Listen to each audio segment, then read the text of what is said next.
৭২-এর যে গণপরিষদ, সেই গণপরিষদ নিয়েই সমালোচনা রয়েছে। আর যত ধরনের আলোচনা করতেছি, এই আলোচনার সাথে আসলে নির্বাচন পিছানো আগানো এগুলোর আসলে সম্পর্ক নেই। আমরা যাদের সেই নির্বাচনের সাপেক্ষে আসলে এই সংস্কারের আলোচনাগুলোকে না দেখি, সংস্কারের দাবিগুলোকে না দেখি। আমাদের দলের জায়গা থেকে আমরা বলেছি যে প্রধান উপদেষ্টা যেই সময় সীমা দিয়েছেন আমরা সেটাকে সমর্থন করছি।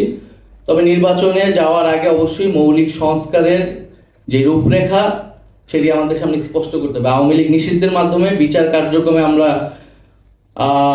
একটা একটা অংশ এগিয়ে গিয়েছি এবং বিচারের রোডম্যাপটা যদি আমাদের সামনে সুস্পষ্ট হয়, যেটা কতদিনের মাধ্যমে সম্পন্ন হবে, সেটা জনগণের ভিতরে আস্থা তৈরি করবে।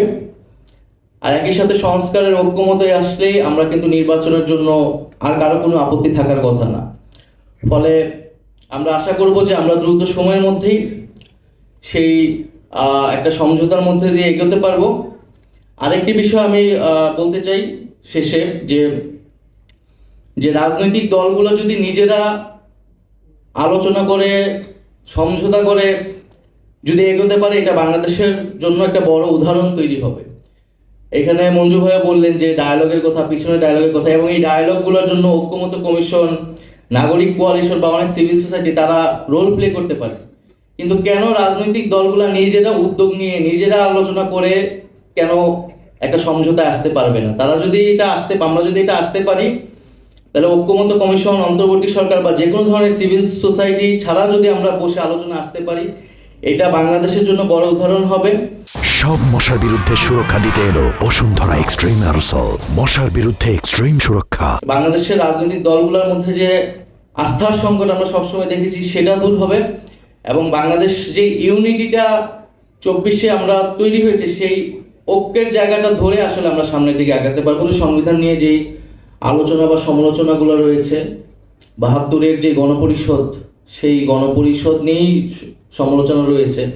অর্থাৎ জাতি হিসেবে আমরা একটা নিজেরা সমঝোতার ভিত্তিতে একটা জাতীয় চুক্তি বা সংবিধান তৈরি করতে পারবো, সেই সক্ষমতা এখন আসলে অর্জন করে উঠতে পারিনি। এবং একটা গণ অভ্যুত্থানের পরে যখন আমাদের সামনে সেই সুযোগ এসেছে, আমরা সেই সুযোগটাকেও এখন অস্বীকার করছি বা হারাতে যাচ্ছি।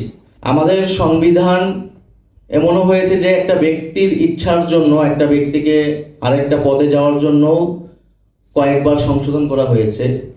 কিন্তু একটা গণ অভ্যুত্থানের পরে এত মানুষ রক্ত দিয়েছে, তারপরও আমরা সংবিধানকে মৌলিকভাবে পরিবর্তনের জন্য সম্মত হতে পারছি না। এটা আমাদের জন্য দুঃখজনক।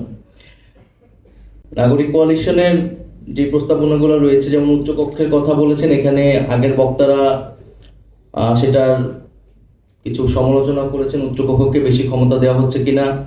আমাদের জায়গা থেকে উচ্চকক্ষর পক্ষে আমরা বলেছি, এবং সেটা যাতে ভোটের অনুপাতে হয়, সেটা আমাদের একটা নন নেগোশিয়েবল জায়গা, যেটা অবশ্যই ভোটের অনুপাতে হইতে হবে, আসনের অনুপাতে না।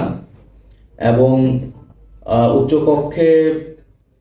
উচ্চকক্ষেটা আমরা মূলত সংবিধান সংশোধনের জন্য বেশি গুরুত্ব দিচ্ছি উচ্চকক্ষকে।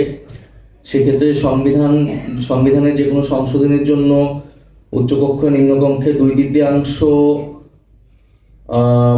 মেজরিটি এবং মৌলিক বিষয়গুলোর ক্ষেত্রে গণভোটে যাওয়ার প্রস্তাবনা আমরা করেছি। তো উচ্চকক্ষের এই আলোচনায় আজকের দাবিতে সেই বিষয়ে আসলে কিছু উল্লেখ নেই, উল্লেখ থাকলে ভালো হতো।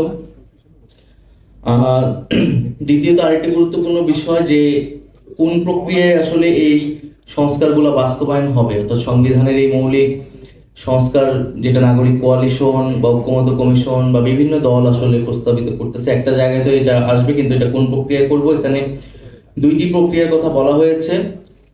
তবে 2টি প্রক্রিয়ার একটা কমন জায়গা হলো যে আপনাকে সংবিধানের মৌলিক সংস্কারগুলো করতে হলে জনগণের একটা ম্যান্ডেট লাগবে। আপনি সংসদে কেবল সংশোধনীর মাধ্যমে এই সংস্কারগুলো বাস্তবায়ন করতে পারবেন না। সেই জায়গা থেকে এক জায়গায় সংবিধান প্রণয়ন পরিষদ, আরেকটাতে হচ্ছে গণভোটের সর্বদলীয় ঐক্যমতের মাধ্যমে একটা গণভোটের প্রস্তাবনা দেওয়া হয়েছে।